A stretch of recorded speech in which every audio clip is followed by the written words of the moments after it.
I think there's a little change in the program, so I was going to start. This is actually a taped case, so I'm not really going to say very much. It's a transcatheter pulmonary valve replacement in native RVOT with the Altera adaptive pre-stent and the Sapien 3 that we did a while back. So I'm just going to go ahead and let it play. There's some audio on this, so I hope it'll play. It'll come through.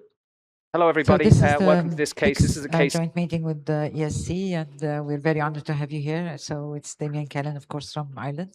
So we'll start with you because we have a lot of people that has apologized. There's audio on this. Can you play it? Of an Altera adaptive pre-stent with a Sapien S3 valve implanted with the PDS or pulmonary delivery system. You're very welcome. This patient is 46 years of age. He has a background history of congenital valvular pulmonary stenosis that underwent surgical repair while he was an infant, and he subsequently developed right ventricular dilatation. His MRI showed that his RV end diastolic volume was 176 mils per meter squared with relatively preserved right ventricular systolic function. But based on our MDT discussions, he met indications for pulmonary valve replacement. We have started the case. He's under general anesthesia. We're in a single plane lab.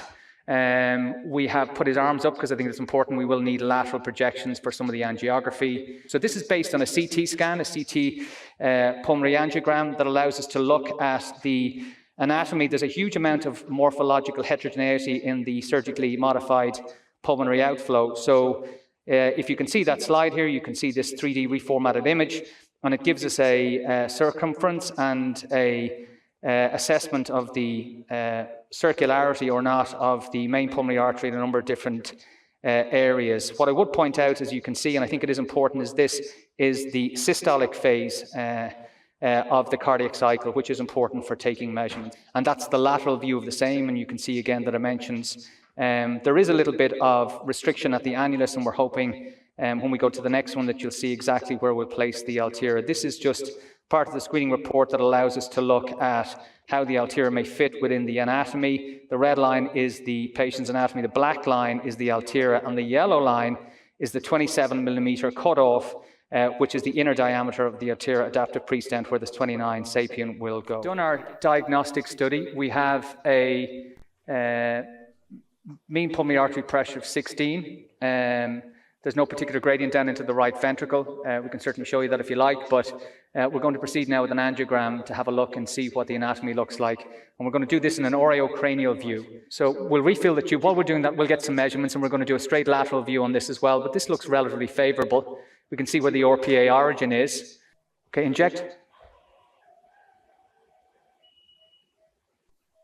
So I think what we'll do while we're doing that, let's come back into our RAO view and we'll get some measurements. And what you'll see here is the RAO view. You can see that the more distal MPA measures about 40 millimeters, and we've also marked sort of where we think the Altera should and may sit. What we want is the proximal apices to capture the annular portion of the pulmonary outflow. Mary Rose, we go to the next one. We have a straight lateral view as well. And on the straight lateral view here, you can see again, it's a shortish MPA, but the PAs are big, and you can see that LPA really takes off quite distally. So I think we've lots of room here. What will be more important for us is to make sure proximally that we get good engagement somewhere around the annulus and not extending too much into the right ventricular outflow tract. And we'll use the proximal marker on the Altera that we'll show you in a minute to guide us in relation to placement proximally. So the Altera, as I said, is an adaptive pre-stent. It is approximately 49 millimeters long. It's fairly symmetric. It is covered up to the distal apices of the device, and it's encapsulated in a delivery system, and that delivery system is about 20 French, approximately 20 French.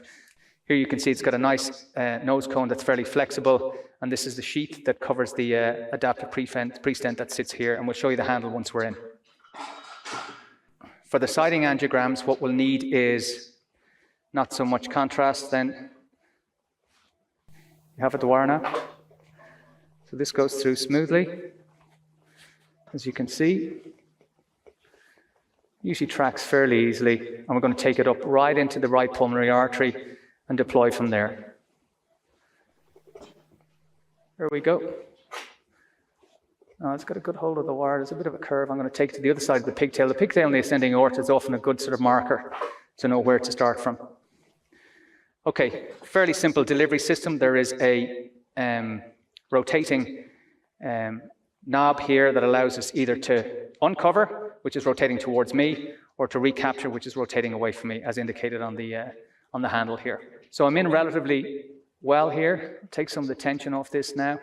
Come back just a little bit. And I'm going to start deploying here. We'll also, of course, put our pigtail back in the RPA one, or in the MPA once we're ready to fully deploy. So I'm just rotating the knob towards me. It takes a little bit of time for the torque to build up distally.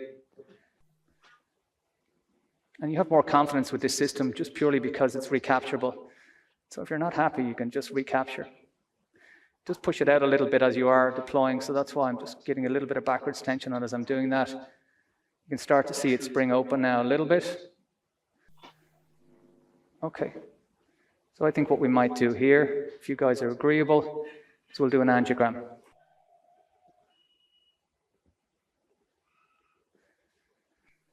Okay, so I think we can come back a little bit more. It's slightly distorted in the PA there, but I think as we come back, you'll see it spring open a little bit more. And certainly regarding this proximal marker, we have a lot of room where we want to deploy. So I'm just going to pull the whole thing back. Of course, we're going to look in a lateral in a bit.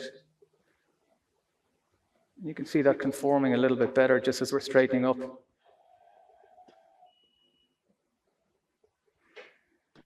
So I think position-wise, we can even come back a little bit more. It's not, regarding this proximal marker that you'll see, that's kind of just at the annulus now. What we'll do is, just to be sure, I think we'll do it in an RAO view or a straight lateral view. If we could move to straight lateral, Mary Rose. Now we have some engagement, I think you can see up at around about 12 o'clock with the distal apices anteriorly or superiorly into the PA, but not so much towards the RPA.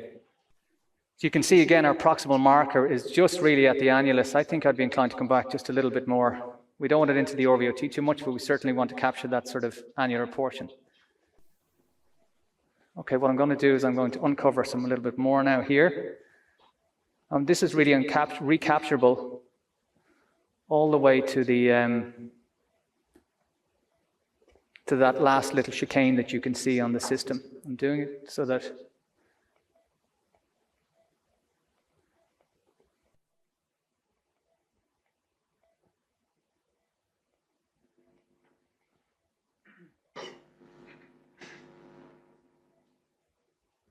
I'm going to do an angio here, and I think if it looks okay in relation to position, I'm happy enough.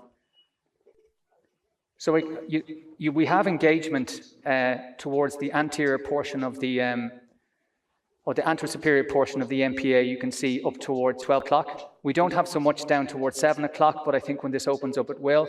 And I think we're probably just about at the annulus, and so I think we'll get some engagement once we don't move forward with the annulus when we deploy. And my experience to date has been these things tend to kind of move back a little bit rather than the other way around. So based on that, with a little bit of backwards pressure, I think we'll be okay.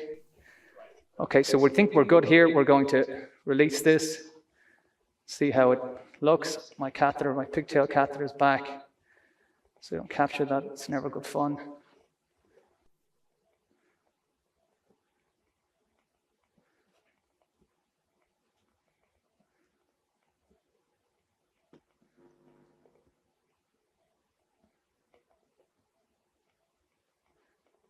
So that's the ulterior deploy there now.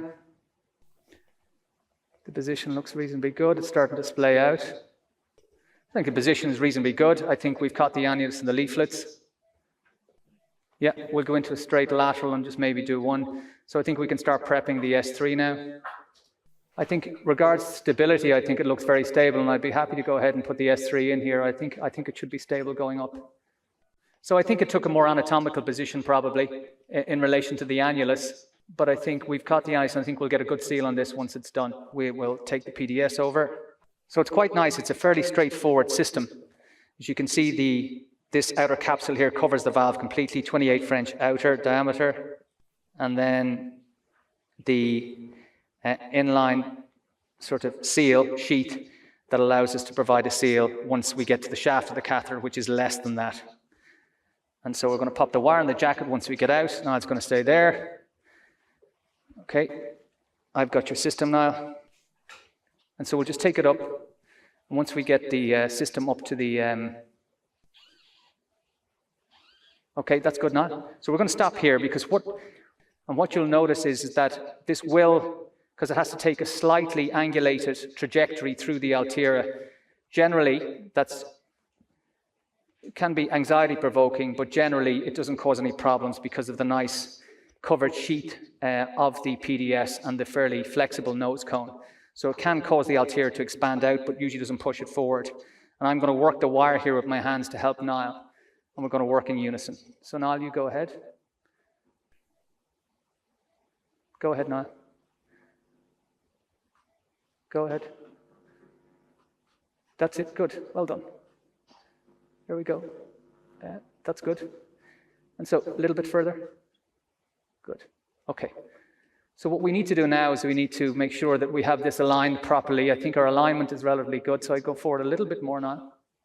Good, and we're looking for 60-40, probably 60% towards the MPA, 40% towards the ORV.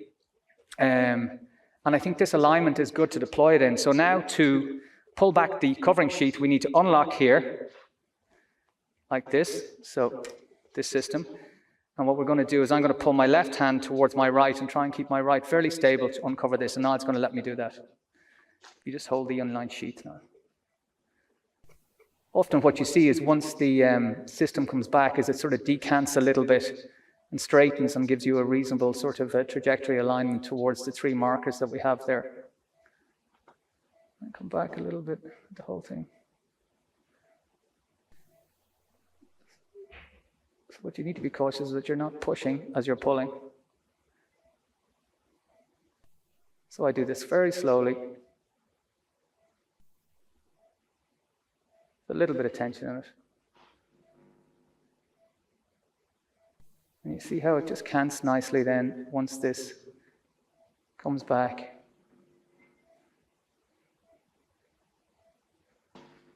All the way to there, and we lock it again. Okay. So position-wise, I think we're reasonably good. What we're going to do is we're going to do a nice slow inflation, and Niall is going to work the sheath then, or the delivery system to, make sure that we get a good deployment position as I'm going up slowly with the balloon. So we unlock here. So you can see the balloon going up there. Often this comes back a little bit as we go up. So I'm hoping that position's not bad. That's okay now. Okay, so I think we're okay there. I'm going to just go for it. All the way to the end. And then we're going to go all the way. Cardiac output will go down for a second, guys. 2, 3, 4, 5. And then we just... Okay, and we just lock that again. So I think position is reasonably good. I think we definitely caught the adaptive piece. I mean, because it's canted a little bit, it's a little bit more superior on the superior aspect of the valve than the inferior aspect as we look at the screen, but I think position-wise it's fairly good.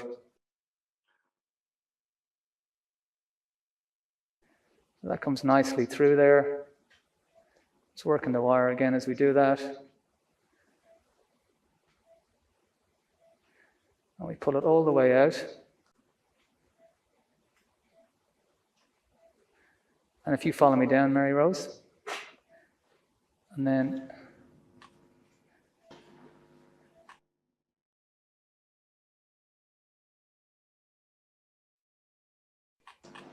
we come down into the IBC, and this is where we'll pull the capsule back over the balloon. So if you come back to a straight AP view. Okay, and what we want maybe is enough that we can see the wire just there. Yeah. And so we can pull this back into the capsule so we're not pulling. So we unlock again. And then what I'm going to do is just pull the balloon without pulling the wire out. The wires look stable. And if you follow me down, yeah, you can see we can just pull that all the way again and lock it. And now we're going to get the 24 dry seal sheet ready again. We'll take this out and we'll do our final hemodynamics and picture. So we're now just looking at our hemodynamics again before we do our angiogram. This is our MPA pressure. We can see we've got a nice diachrotic notch on that. Our diastolic pressures are 15. Certainly physiologically or hemodynamically would suggest that our pulmonary valve is competent. We're going to do an angiogram now to just confirm that. Okay, so eventually we've got a nice angiogram. We can see that the position is good. Even as the catheter is kicked back, we can see we have a nice competent valve. We don't have any para-Altera leak. Very pleased with the outcome. The nice thing about the Altera adaptive prestent is it's very adaptive to a variety of different anatomical substrates, and we can see in a very dilated anatomy like this with a little bit of annular restriction, we've got a nice seal, good position of the valve, and our hemodynamics look good as well. Okay, so that was the case. A patient with pulmonary stenosis, which are often a sort of trickier cohort. With